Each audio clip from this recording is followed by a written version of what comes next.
Lance sighed and looked around him. We're waiting here for Fetcher's Scoop, so be ready to move on when they get here. Lance, Rudy was back in Equestria. What happened to it? Peter asked, tears in his eyes. Lance tried to say something, but shook his head. I don't know. His mind went to find the kids, but he tried to decide not to focus on that. Again, the voice appeared in all their heads. As for the sentient beings that are in my home, you're an unwelcome guest. I led you this far because you have something of interest to me. Stand by while I retrieve it. Once Les Featherground stood back up, he looked around at everyone. Did we bring anything with us other than weapons? No, not that I know. But we are about. He suddenly stopped talking. Lance furrowed his brow. Fred? Lance, we got a problem. The Watcher's here, 2 rooms away from you. Fred yelled, in both panic and anticipation. Damn, this thing is huge. But has a human body, so he must. No, stay on task. We're going to engage it. Lance, get your ass over here. Lance shook a bit as he looked back at the royal guards. Mount back up. First is going to engage the Watcher. Oh, shit, Peter said as he took off flying towards the next room. He was soon followed by everyone else. They easily cleared their current room, but as they were clearing the next room, Frederick started yelling at Lance in a panic. Lance, this thing will open us up. I mean, it's not even moving, we're losing. Frederick, get the hell out of here. Lance yelled back. I can't leave my men behind. Me and Simon are about to lead another charge. Just hurry. Frederick, don't. That's it, but wasn't heard. Damn it. Fuzzer, everyone. Frederick's in trouble. It took longer than they would have liked, but once he reached the room which had the Watcher and Frederick's group, all that greeted him was one statue-like being and bodies of ponies surrounded it. You're too late, one of the guards said. Lance looked at the bodies around the Watcher, which looked like a large statue made of stone, spotted fresh and shining armored bodies. Are you serious? Martin Glacier turned his group. To the ground, now! Once on the ground, Pierce dumped Silva's chain to his final infernal form. This thing would die, but we can't do what Fletcher's group did, the ground aspect says he slid off. And apparently they just charged it head on, Lance observed. So what does that leave us with? Another guard asked. Lance started to answer him, but the Watcher turned towards him. I see that you brought it to me instead of making me come to you. Pierce stepped forward. I am going to personally kill you for what you've done to our friends at home. I am not the one who's done this. You are, he said simply. Sure, Pierce said, not listening. Now, let's get this over with so I can leave this area and get back to my list, the Watcher said as he looked at the group. Lance, now, Peter said. Lance nodded once and shifted into his angel form. Let's now take the lead. Just focus on reaching this thing, Peter said as he charged forward, followed by Lance and everyone else. However, unexpectedly, the more they closed in on the Watcher, Lance and Peter were blown back by an unseen force. The royal guards, however, pushed forward and were able to near the Watcher. Fear and the Unicorn stopped and began casting a few spells, sending all kinds of flying magic flying towards the large statue-like being. While the other ponies surrounded its feet and began attacking it with their weapons and back legs, the bigger side flew around its body, throwing spears and attacking it with ranged-type weapons. Get up, Lance. They need us, Peter said as he tried to drag himself to his feet. Lance growled as he tried to get up, but something was holding him down, something both powerful and heavy. The Watcher let itself be attacked as its eyes darted at Lance and Peter. Fuck! Peter yelled as he stood, shaking heavily and began to try to break whatever was pressing against him. Energy swirling around his body as he focused as hard as he could. That's enough, the Watcher said as a sudden shockwave blue energy erupted from his body, passing over every guard. As the shockwave passed over each one, they collapsed, followed by their bodies disappearing, as if they never existed. The shockwave also removed the bodies from Fletcher's group. This left only Lance and Peter. But Peter's sign broke free of whatever was holding him down and shot forward towards the Watcher. But to Lance's horror, it just shot him out of the sky with a beam, causing Peter's body to hit the ground, unmoving. You bastard, Lance said through clenched teeth. I only need one of you anyway, and you are a bit more important than him, he said, not even seeming to by what he had just done. I'm going to kill you, I swear, Lance growled, too unable to stand. Stop with this unnecessary anger. It'll get you nowhere with me. He then began to walk forward, not making sound as he took each step. Why have you done this? Lance yelled, angry tears rolling down his face. Because of you, the Watcher simply said. What is that supposed to mean? Lance again yelled. Because of you, you bronies. You corrupted the world. All of you. But normally, it would have taken him hundreds of years to achieve what was achieved in just 11. What I'm saying is, you, Lance Griffith, are the main cause for me being here. Lance only cried more. Sure, because I am an angel, right? That's it, isn't it?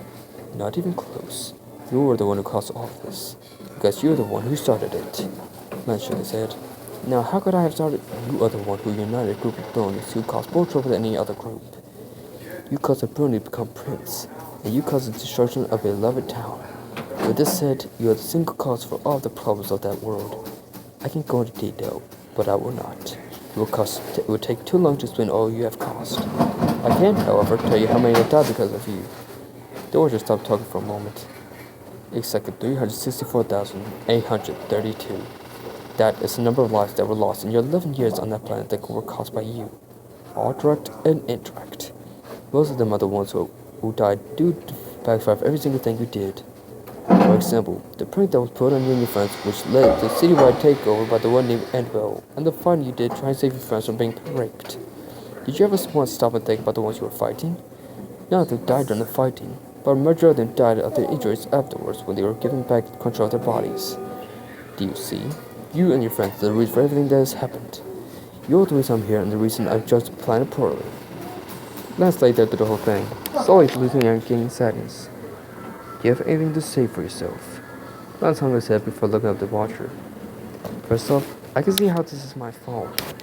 Secondly, you didn't have to just kill everybody. The Watcher shook his large stone-like head. Oh no, I have not killed any of them, save for the ones who attacked me in my home. What I have done is stored them away, or their souls at least.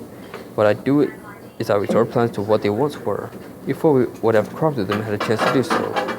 As with this world, I've erased all memories and restored all those who have died, and I am in the process of creating the world as it was when you Brony showed up.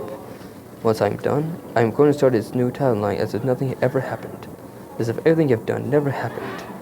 In short, it's the exact same moment you arrived. So you see, I do not destroy life. I recreate it. Lance felt the force slipped off of him, allowing him to stand. So let me guess, since I was the cause of all of this, you will pretty much be deleting me or something from existence, so that I cannot recreate the events? Not at all. I will be sending you back to that moment, with of course all your memories. Why do you ask? Your duty is to make sure none of this happens and none of your friends ever meet you or Frederick. As far as I can tell, as long as you don't bring them together from meeting Frederick, they are not a concern. It's true, I know, but it's the way it works. And of course, you won't have anything you have now, since it would have never happened. You'll be just like you were on that day. So I'm doing to destroying any chance of life I've lived happening? That's absolutely clear. What if I refuse to just go back and do everything I did back then? I'll come back and recreate the world again. This time without you.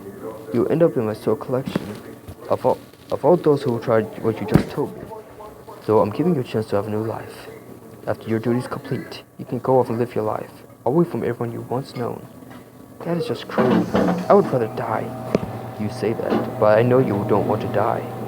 Plus, if you do die, instead of going to heaven, which I of course know about, you will come to me and my collection. This is of course if you cause your death. And believe me, I'll know if you're the cause. The Order seems to smile, but then looked grave again. Also, for Frederick, you will have to think of something drastic. I hate you, Lance spat out. I know you do, but this is my duty, and now it's yours. Lance started to argue more, to say more angry things to the Watcher, but his mind went blank, and he found himself slip away. Living the Dream, the Final Act, Part 2, December 20th, 2012. I stood in shock as I came back from unconsciousness. A cold feeling washed over me. I fell to my knees on the ground and started coughing. Where am I? And where is that damn Watcher? A cool breeze blew over me, causing me to stiffen. I also noticed I was coughing in the grass, which meant I was on a planet. Wait. I stood up and looked around, surprised to see that I was in a free forest. What the? Do either of you know what the hell's going on? No response came. Guys? Break? Dawn? Still no response came. Are you serious? I can't even talk to them anymore. Then I remembered what the Watcher had said, about not having anything I had since none of it happened this timeline. Fuck you, I muttered as I looked myself over. Oh god, not those clothes. I instantly began to angrily rip the black clothing off my body, even breaking the goggles. No way was I gonna wear that shit again.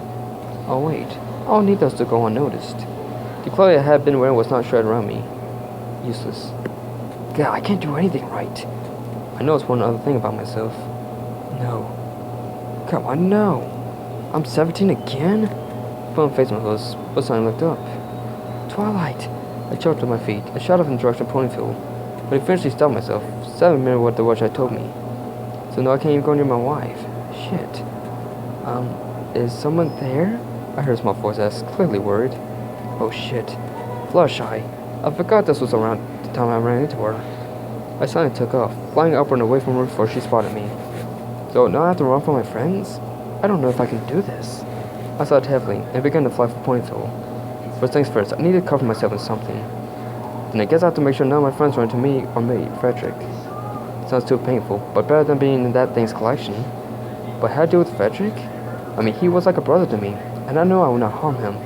But what can I do? I fear if I do nothing, the watch will recreate this world with our bronies. So damn it, I'm stuck. While I was having this debate with myself, I had neared the town and was already lowering myself in the outskirts of the town. So, as I said, first to cover myself, then to figure out what to do about Frederick. As far as I know, he's at the palace. I suddenly looked around for something to hide my body with. I smiled a bit as I saw clothes hung out to dry. Maybe stealing, but it's all I can do at this point. I went over them quickly, pulled them off the line, started to try to put them on. They were all way too small to even fit me. But two bedsheets caught my attention. The first one was white, but I instantly shot that idea down. I mean, running around a white bedsheet? Red flag right there. The other was likely purple. Purple, really? Damn, it'll have to do. I put the pink one from the line and threw it over me. It covered my face with an edge to create a hood of sorts. I tore it straight from the white sheet and wrapped it around my neck, putting the sheet to my body and causing the makeshift hood to stay from my face. I probably looked strange, but at least it'll hide my body and eyes. After covering myself, I quickly left the backyard I had been in and ran off and onto the street. I of course got a lot of attention, but no one really gave me much thought. Luckily. So now what? Head to the palace? Then what? God, I'm at a loss right now. To the palace, I guess. No use staying here since I need to avoid the main stage completely. My friends who should be in the area soon. I landed Caroline and run the street out of breath a bit. Flying that far in this body was taxing. I shook my head out of my despair and started walking towards the front gate.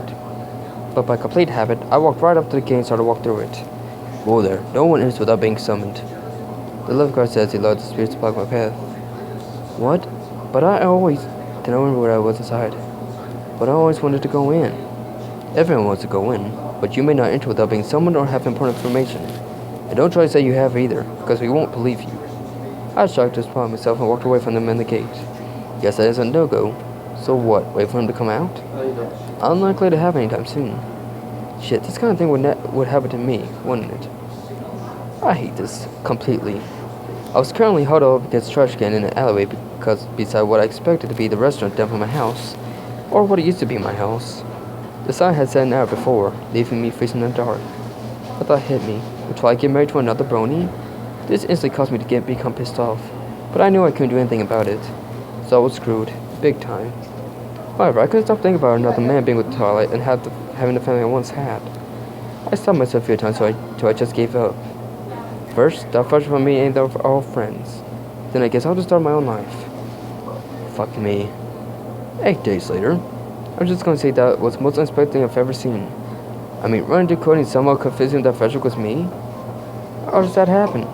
And how did he actually get in the palace to get to Frederick? Okay, I need to organize my thoughts. I had been walking down the street in Cadillac 2 days ago when I ran across a pony who could only be Cody. At first I was to avoid him, but the worst of ideas hit me. So I couldn't find him as if he was looking for a pony named Lance too. I didn't like I was some strange pony trying to find myself. He easily put all his attention on me, so I told him something I regret. I told him that I knew who Lance was, and that he had changed his name to Frederick and was working as a royal blacksmith. All Cody said was thanks before running off down the street. It was into the next day that I learned that someone had somehow broken into the palace and killed the royal blacksmith, followed by the pony who committed the murder being arrested. To sum all that up, I'm really wanting to die instead of living with that. But I can't go that route, so I guess I'm going to live with knowing I'm the one who killed my almost brother. Well, actually, I thought Cody would do what he did with me and come around and realize that I was the one who he should blame. Wait, he went through a life-changing event or something. Shit, wasn't thinking. My bad? I cut as I walked down the street in Manhattan, which I'm thinking of being my new home. Could be nice, but depends on if I can actually get a job. I just need to figure out what I can actually do besides mooching off of a prince. Damn, I should have made a better deal with that watcher. Or at least try to make a better deal. Anything is better than this. Just not being part of his statue's collection. Or maybe it is. Not taking that chance. Guess I'm stuck here trying to find a way to start over. 4 months later, I flew towards Ponyville, a determined look on my face. I've made my final decision. I'm gonna go to Ponyville and try my chance with Twilight. Screw the water. I'll get back to Twilight and I'll just get her to move away with me, avoiding all the bronies we can. If the water pulls me away, then fine.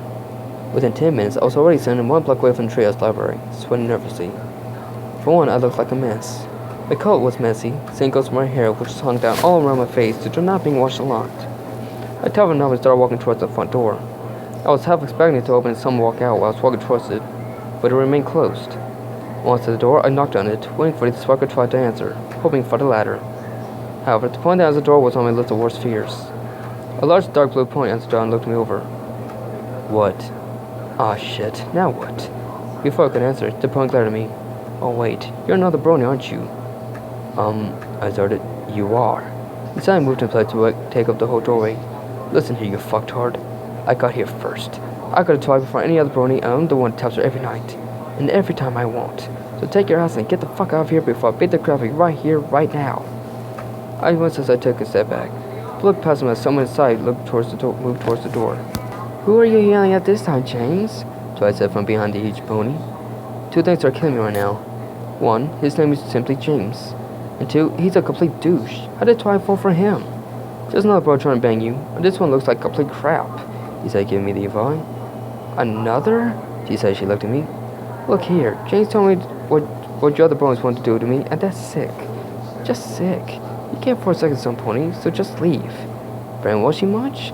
What do I get to think this guy just has made her think all bros are out for sex? Which is true for most, but not all. I think I'm starting to either get pissed off too much or about to have a heart attack. Get the fuck out of here, now! James yelled. And with that, I snapped. I pounced on him, taking him by surprise. The big energy released all my pent-up anger and stress from this whole traumatic event that the watch has put me through. I let tears run down my face as I uncontrollably beat my hooves against James' face, only stopping when Twilight finally found her voice and screamed. I saw myself off the now unconscious, or dead, body. I think he's dead. I looked over Twilight, looked to be in shock, and looked at my hooves, covered in blood. What have you done? She said, falling to the ground. I looked at the body, then to her. You monster. Her words broke me, but it was already far beyond repair. You're just someone better than him. Someone who'll treat the right way. I said with a shaky voice. Twilight grounded her jaws and glared at me. What? Like you? I hung my head. No, not like me. Not anymore. I'm no longer worth it being near you. But you do deserve someone who trusts you, not for your body, but for your mind. This, I turned galloped out the door and away from the library. Away from Twilight. You know, being part of the Watcher's collection is starting to look like life compared to this. I saw Hefless looked out over the ocean, sitting on the edge of a cliff. He's already taken everything else worth anything in my life. He's taken Twilight, my friends, my kids, my life. What else there to take? I looked to see the sun settling. A tear ran down my cheek. Behind me, I could hear someone laughing, followed by 2 small faces also laughing. I slowly turned to see a family walking along the trail, 2 small children with them. Is this a form of torture? I turned back around and covered my face with my hooves. By now, the guards should be looking for me, so I guess I have nowhere to go to live a comfortable life. Like that is possible at this point anyways. I looked out of this open sea and watched the sun slowly drop. Behind me came the sounds of the brush moving as suddenly approached me. Do not spread your wings or we will take you down, said a rough voice. I let an exhausted sigh and stood and turned to face them. 2 other guards stood a few yards away from me, both of them unicorns. Lay down on the ground, now. I looked between them. I never wanted for all this to end up like this, where I'm killing my friends and killing innocent ponies. I just want to live my life with my wife and kids. Was that too much to ask? Get on the ground, Mario. At this point, I just don't care. I stood up on my hind legs. At this moment, I see no other choices. I can go with you and probably be put to death or put in a dungeon, or I can jump off this cliff and just end all here. Stay right there, once I stepped forward. I looked over my shoulder. I must sound stupid. I looked back at them. I give up. I'm not gonna let the Watcher win. Not this time. And with that, I leaned backwards, falling up off the cliff and down towards the rocks down below. Gotcha! him, Yugo said as his partner's horns glowed. But I had already fallen outside of them. However, as a twist, I caught myself midair and began to fly off towards the open ocean, the guards yelling behind me. Like I said, I'm not gonna let the Watch win this. I'm going to live. I'm not going to just lay down and die like he wants. I'm going to start over and live my life the best I can. Whatever it is at the other side of the ocean is where I will start over. This is my fuck you to you, Watcher. Watch me live my life. The end.